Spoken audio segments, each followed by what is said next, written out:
Estamos de volta para o terceiro e último bloco do programa Tribuna Livre, que debate crise econômica e o fim da greve da educação. Os nossos convidados, o ex-deputado Geraldo Pereira e o professor advogado Ednei Muniz. Com a questão, deputado, anterior, do bloco anterior, pendente, que é justamente sobre a aplicação de 6,6% do orçamento do PIB na educação, e a pergunta do Osmi foi se 10%, se um aumento para 10% do PIB resolveria os problemas do setor. Olha, resolver todos os problemas da educação, com certeza não iria resolver. Mas até porque, se os royalties do petróleo, e que o governador Tião Viana já garantiu que 100% dos royalties do petróleo serão destinados à educação. Arquibaldo, isso ia resolver, em grande parte, os problemas da educação no estado do Acre. Agora, a nível nacional, realmente não resolve. Porque nós temos, principalmente a nível estadual, porque os municípios estão dentro desse cenário. Cada município tem sua realidade diferente. E quanto é que custa a educação em cada município, a dificuldade de acesso, na verdade, como trazer o aluno para a escola, como levar as escolas, é aquilo que o Ednei está falando agora há pouco, que é a concentração de escolas, não é isso? Na zona rural, por falta de acesso, do funcionamento dos ramais o ano todo, pela incapacidade de investimento dos municípios. Se de todos os ramais funcionassem, ficaria mais barato, Ednei. Você faria uma bela escola, todos os funcionários ali, todo o pessoal de apoio, em apenas uma escola, com os ônibus puxando os alunos para aquele grande centro de ensino, aprendizagem. Mas a realidade amazônica é muito diferente. Muito difícil, por isso tem que levar as escolas para lá. Inclusive, e aí encarece demais o ensino, principalmente para os municípios que convivem com essa realidade cruel. Só fazer um link rapidinho que você está colocando, a questão da educação na zona rural. Os organismos internacionais, o Banco Mundial, inclusive, através do PROACRE e outros empréstimos, têm jogado muito recurso para melhorar a situação. E foi o que melhorou, né, gente? Melhorou. Algumas coisas melhorou, por exemplo, na questão da distorção e idade séria, nós temos que ser bastante justos. Houve uma melhora significativa nos governos do PT, no que diz respeito à distorção e idade séria. São aqueles alunos que estão fora da idade para as séries que estudam, que são decorrências ou de abandono, decorrente ou de situações de abandono ou reprovação. Melhorou. Agora, o que eu tenho percebido é que nos últimos anos, especialmente agora no governo do Tião Viana, alguns indicadores que tinham melhorado estão dando sinais, estão querendo inclinar para baixo.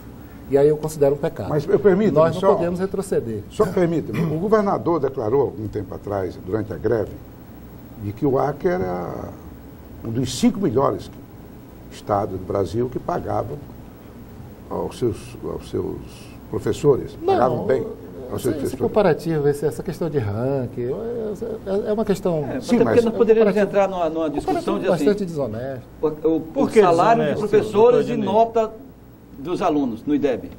Não, mas eu não vou entrar nesse detalhe. Eu digo o seguinte... Mas por que desonesto?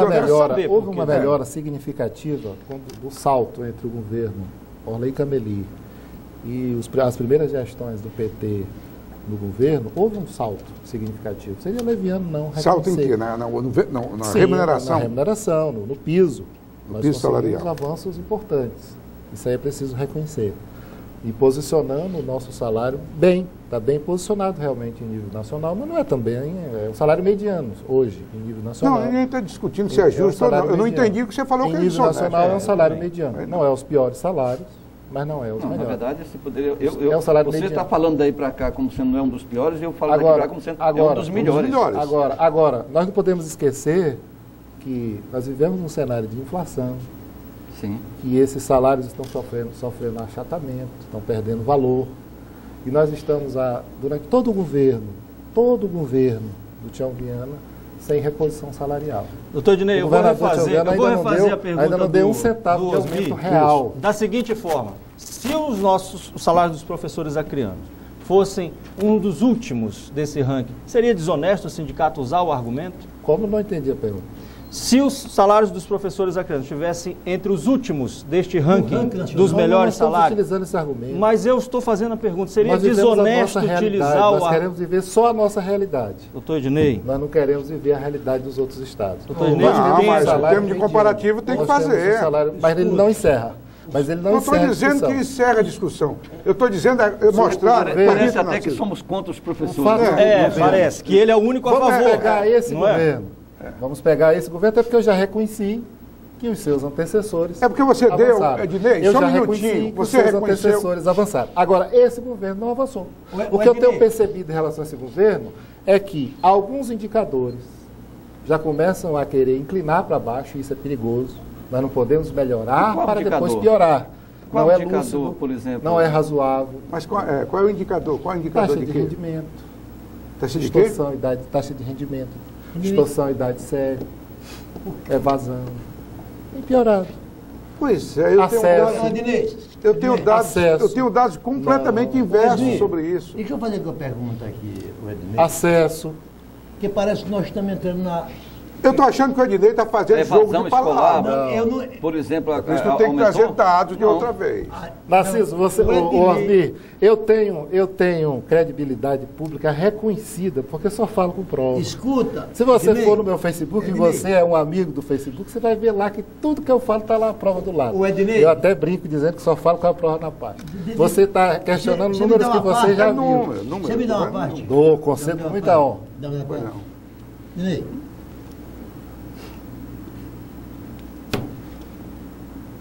às volta e meia, você puxa essa discussão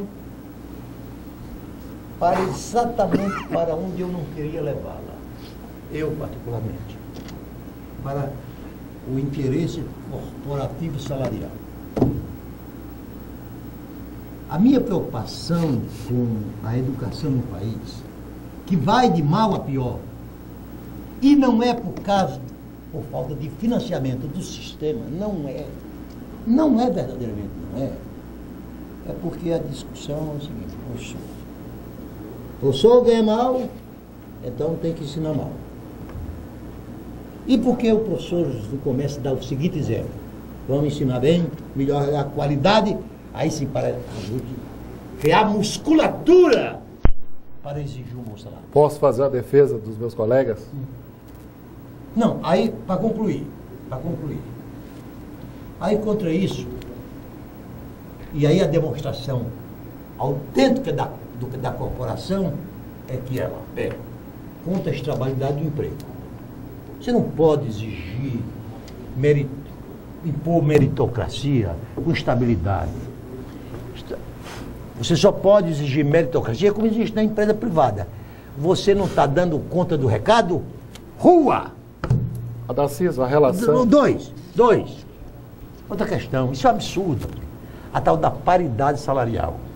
O professor nota 10 ganha o mesmo do que o professor nota 0 gazeteiro. Como? Que estímulo você dá ao bom professor para ser um bom professor e continuar sendo um professor se ele assiste o colega dele passar uma semana todinha apresentando o atestado médico, faltando, gazetando. Então, o problema da nossa educação, ou nós atentamos para a meritocracia dentro do sistema, ou então ela não vai melhorar nunca. Mas aí, posso fazer a defesa? Esse é um custo do próprio país, nosso, por conta de que os direitos e garantias estão lá, estão na Constituição, e aí é um avanço também. Se ele está doente, apresentar o atestado médico. E também o professor, qualquer funcionário público tem a garantia, tem a tranquilidade de trabalhar. Né? Então, isso quando você fala da meritocracia, realmente é um contrassenso. Ter estabilidade e querer trabalhar com a meritocracia. Realmente elas não conversam a mesma língua. Não conversam a mesma língua. Mas do outro lado, o professor, o funcionário público tem que ter a sua tranquilidade, entendeu? De que aquela paz para poder produzir melhor. Agora, cabe realmente às categorias, através inclusive dos sindicatos, dos órgãos que administram esses serviços públicos, estar nessas conversas permanentes para estar trabalhando, né, a humanização daquela organização, tanto na saúde, na educação, lá na agricultura, de forma que as pessoas possam trabalhar mais felizes. A humanização que o governo deu não foi só apenas pelo salário, demissão, mas por a pessoa se sentir participante, contribuindo com o desenvolvimento do serviço público em todas as áreas, não é isso? Então eu acho que o funcionário público ele realmente merece ser bem atendido, Mas, Geraldo, ter uma atenção especial. Não, O eu sindicato sou eu. funciona. O Ednei Nós precisa do PT responder a defendemos os questão. sindicatos Assim, e o direito à greve. Eu sou a favor da greve, porque senão eu estaria dizendo, olha, só porque é nesse teu governo agora, não tem que ter greve. O servidor público tem que fazer greve quando os governos estão intransigentes. Agora, também, nós, servidores públicos e os sindicatos precisam fazer uma análise melhor da conjuntura para saber até onde pode esticar a corda. Porque nessa situação da educação, Nasci, perdemos todos. Claro. Perdemos todos. Ouvindo você falar de humanização, nem parece que você era deputado da base do governador Tchelviano. Porque a humanização que recebemos foram violações, ameaça de corte de ponto, absolutamente ao arrepio da lei. Estou defendendo O secretário aqui de exatamente a Educação, humanização. o secretário de Administração, ele administra através de notas na imprensa, ameaçadoras, não formaliza o ato, depois desfaz, anula o ato administrativo pela imprensa, assumindo flagrantemente o intuito de ameaçar. Agora, Narciso, você falou coisas graves aí que não são verdadeiras. É o argumento clássico de achar que toda a culpa do sistema é do professor. Cai nas costas do professor tudo. É tudo o professor que é culpado. Agora, não existe um sistema. Não existe um sistema. Isso é média de advogado, doutor Ednei. Eu quero analisar. É média de advogado. Eu quero analisar os números, o sucesso ou o fracasso. Eu gostaria de analisar sucesso e fracasso, mas no conjunto, na distribuição das responsabilidades. Não é jogando tudo nas costas do professor, não. E vamos acabar com essa lenda de achar que o salário do professor acriano é uma... Porque nós temos uma jornada também um pouquinho complicada. Então, não é assim. Ocorreram avanços? Não dá para negar. E que bom que ocorreram.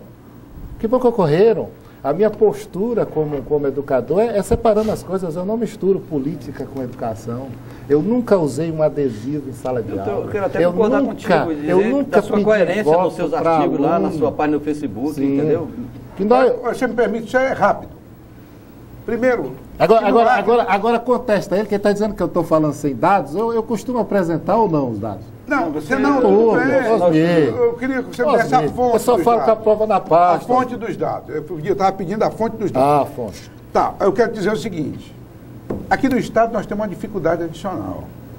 Porque 95% dos alunos aptos à escola estão matriculados na rede pública. Apenas 5% estão na rede privada. Então, nós temos um problema adicional para o servidor público. Agora, por outro lado, você há de reconhecer também, que nos avanços que você elogia aí, que hoje quase 100% dos professores têm nível superior. Você está falando é fundamental e médio, né? Porque do nível superior, do ensino superior, realmente que o campeão foi um avanço praticamente, foi um avanço uniforme. Né? Foi um avanço uniforme em praticamente todos os estados, né? Houve uma política do governo federal. Pagam com dinheiro público. Sim, é só avançado, só cresceram por conta Agora, do nós viés. não podemos ficar a vida inteira vivendo do passado, destruindo o presente e achando que ainda temos mérito. Nós não podemos, gente, retroceder. É um pecado em matéria não há ninguém de educação, sem retrocesso. Que vai querer retroceder. Nós não podemos ir para frente e depois... Não podemos nós não podemos nem parar de andar. Estamos defendendo, nós não podemos nem parar de seguir. Mas quanto menos retroceder. Não, existe retrocesso. O que nós estamos querendo dizer é que não há país hoje que queira ter futuro se não investir em educação. Você quer retrocesso maior do que o que nós vivemos nessa greve, o governo? Nunca na história desse Estado, um governador, nem aqueles que se diziam mais porra loucas, tiveram a insanidade de ameaçar de corte de ponto e muito menos de demissão. Aquilo foi uma loucura. Aquilo foi um ato impensável. O Ednei, eu ainda espero que o governo faça o gesto. E não se sinta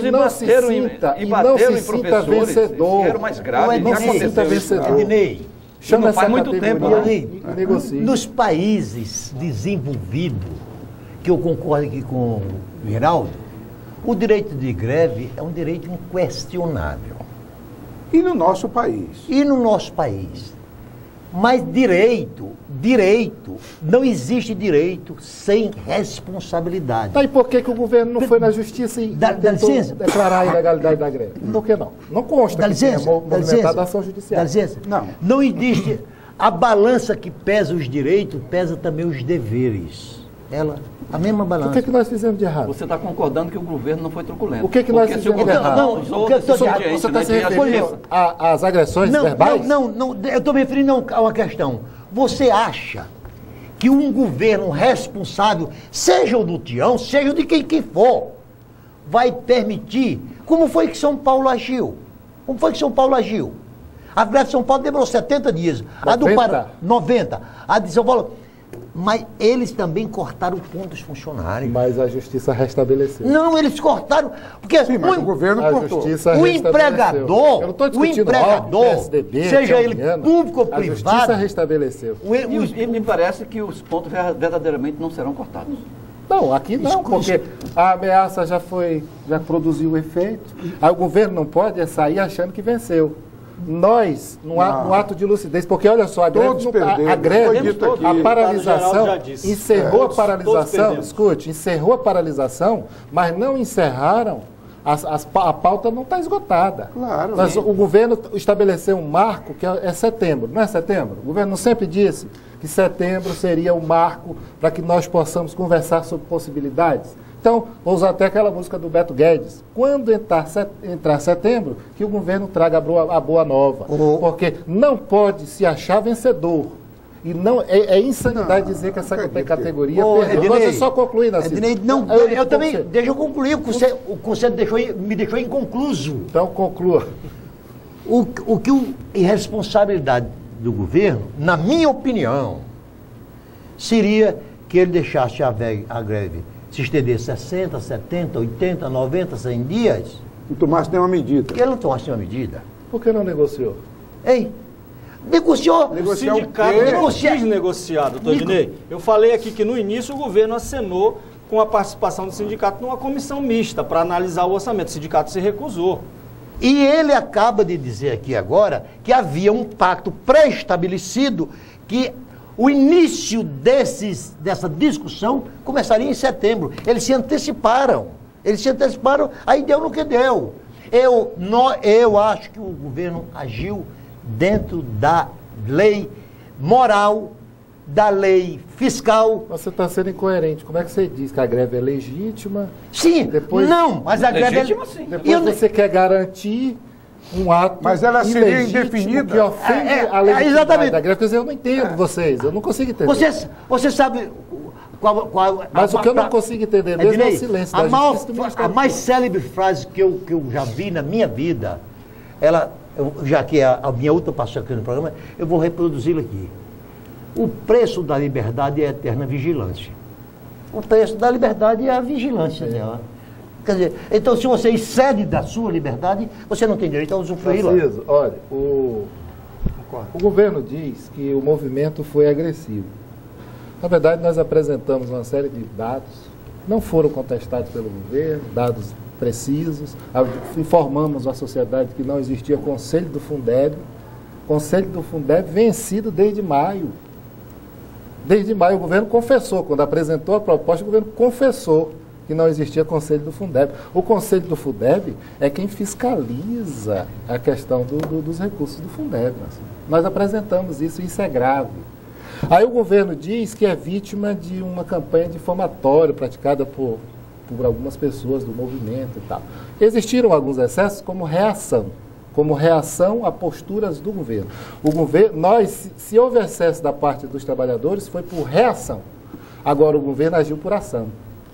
Impulsos, mentindo nos jornais, secretário mandando dados mentirosos, cometendo improbidade administrativa, mandando informação imprecisa para os jornais, para as escolas. Isso aí nós temos tudo isso aí guardadinho. E aí criou-se uma tese de que a greve era inoportuna. Como inoportuna? A greve é mais que oportuna, porque nós estamos discutindo reposição salarial, que é perdas inflacionárias, em período de inflação alta. Nós estamos discutindo crise. Nós estamos em greve para proteger a educação dos efeitos da crise. Porque se deixarmos correr frouxo, vai haver cortes aí onde não deve. E aí, Geraldo, eu gostaria, se ainda tiver tempo, a questão da comissão do Fundeb, não é criar redundâncias, não. Nós sabemos que existe das capacidades do sindicato de fazer esse acompanhamento todo. Nós estamos falando de compromissos. Uma coisa é fazer grupo de estudo do Fundeb não precisa. Eu sozinho faço, preciso ter. Agora, que tem que ter compromisso assinado pelo governo, primeiro confessando a dívida. Confessa a dívida conosco. Tem uma demanda reprimida de reposição salarial. Confessa, primeira coisa. Depois, apresenta um estudo de impacto dessa demanda reprimida e aí daqui para frente nós vamos construir compromisso de como nós vamos zerar isso. Exatamente para que possamos proteger o salário desses trabalhadores dos efeitos da crise. Então, o argumento de que na crise... Essa foi a proposta inicial que vocês colocaram? Essa proposta eu fiz ela desde o início. Não, mas o sindicato fez isso? Osmir, eu ajudei o sindicato como educador, sou independente. Nosso tempo. Ajudei o sindicato, tenho certeza que não atrapalhei, apresentei a minha contribuição. Mas quando você fala viram? Sindicato, eu não sou da direção sindical. Sim, me parece que tinha muitas mãos. Não é questão de ter muitas mãos. Eu tenho o direito de lutar pelo que eu sou. Eu tenho o direito de lutar. Você foi ouvido lá pelo sindicato? Fui ouvido, fui. Não houve, em momento algum, o sindicato... Eles acataram a sua Não, em momento algum eu fui contestado pelo contrário. Estamos no final. Eu queria só dizer que, da minha parte, não acho que a greve tenha sido inoportuna. Inoportuno foi professores, em nome de um direito, fechar as ruas, negando o direito alheio de ir e vir. Professor Ednei Muniz, 30 segundos para suas considerações finais. Mais uma vez agradecer aqui a presença do amigo Geraldo. Geraldo, parlamentar petista, e às vezes as pessoas acham que nós não conversamos. E algumas pessoas da sociedade acham que nós não devemos conversar. Mas não é assim, nós não estamos para destruir ninguém. Eu sempre dialoguei bastante com o Geraldo, é um prazer reencontrá-lo. Narciso, sempre... Narciso, qual foi a nota de hoje? Eu sempre... Você para mim, aí não sai daqui aprovado. O professor Narciso é bastante rigoroso. O Osmir, os dados, todos os dados que você quiser, eu não estava questionando tanto os dados, mas as fontes. Eu não costumo fazer nenhuma postagem, o Geraldo sabe disso. Todas as dá só um minuto. Pois não. São com dados. Eu só falo com a prova. Deixa eu me inspirar na síntese de Cícero. Salário, discussão de valor de salário, ou ela fica no âmbito do patrão e do empregado, que justiça, sindicato e força nenhuma obriga o patrão que não pode pagar o salário que o empregador deseja. Exemplo, a maior empresa do mundo, a GM, ontem mesmo demitiu 500 funcionários lá em Minas Gerais, porque... Nós estamos na esfera pública, aí é setor privado. Eu estou me referindo a patrão nenhum. O Estado, predominantemente, ainda mais o Estado brasileiro, que além de tudo, é obrigado a atender uma lei chamada Lei de Responsabilidade Fiscal, que lhes obriga a ultrapassar os gastos com o funcionalismo da patrão com o povo. Inclusive eu li um artigo seu sobre responsabilidade fiscal, foi semana passada. Está voltando, hein? Doutor Ednei. Obrigado, doutor deputado Geraldo Pereira. Na verdade, eu estou agradecido por ter sido deputado, né? Colaborei do jeito que eu pude com o parlamento. Mas eu quero te dar também uma boa nota para o Ednei, por ter vindo aqui, fazer essa discussão, porque é assim que a gente consegue crescer, avançar. É exatamente conversando, discutindo, né, falando com a sociedade aquilo que nós pensamos e também está contribuindo de formas que a esclarecer qual é a capacidade de pagamento. Porque senão eu poderia estar aqui sendo enxergado como aquele que acha que está bom o tamanho do salário dos servidores. Eu acho que não. Geraldo, eu acho até que eu vou deixar até uma sugestão para o governador, se estiver assistindo, que convide você para estar na mesa de negociação, porque Nós encerramos a greve, mas nós vamos eu continuar. posso estar colaborando com o sindicato e os Você se sindicatos sabem disponibiliza? disso, que eu sempre estou à Deixar disposição. a sugestão ao governador mas sempre que você com esteja muita presente. liberdade para dizer, não só concordar com o sindicato, mas também estar concordando também com aqueles que têm responsabilidade de fazer a gestão pública, tanto para o Estado como para os municípios. Eu tenho me oferecido e tenho colaborado com alguns municípios no sentido de orientar o melhor rumo para que possam saber quanto é que tem dinheiro em caixa no dia 31 de dezembro apoia essa sugestão, para honrar Osmir? os compromissos de cada um. O Narciso apoia Hoje essa diz um sugestão de que município, o Geraldo possa viu, Ednei, abrir município essa ou discussão. Estado que diga lá no final do ano que não vai ter dinheiro para pagar 13º, é porque realmente não contou das contas, não cuidou das contas públicas, não observou a lei de responsabilidade fiscal. Todo prefeito precisa saber quanto tem de dinheiro em caixa até o dia 31 de dezembro para honrar os seus compromissos. Obrigado. Eu agradeço, né, ao Narciso, ao Arquibaldo, a você, Osmir, meu Eu conterrâneo. apoio o Geraldo pelo equilíbrio e pela competência. Ele deve participar. E mais uma vez, parabenizar você, Ednei, por ter vindo aqui. Né? Parece até que era 4 contra 1, Não, né? não. Mas não é, Eu sou exatamente uma acostumado, boa né? discussão. Isso aqui eu já conheço. Boa noite a todos.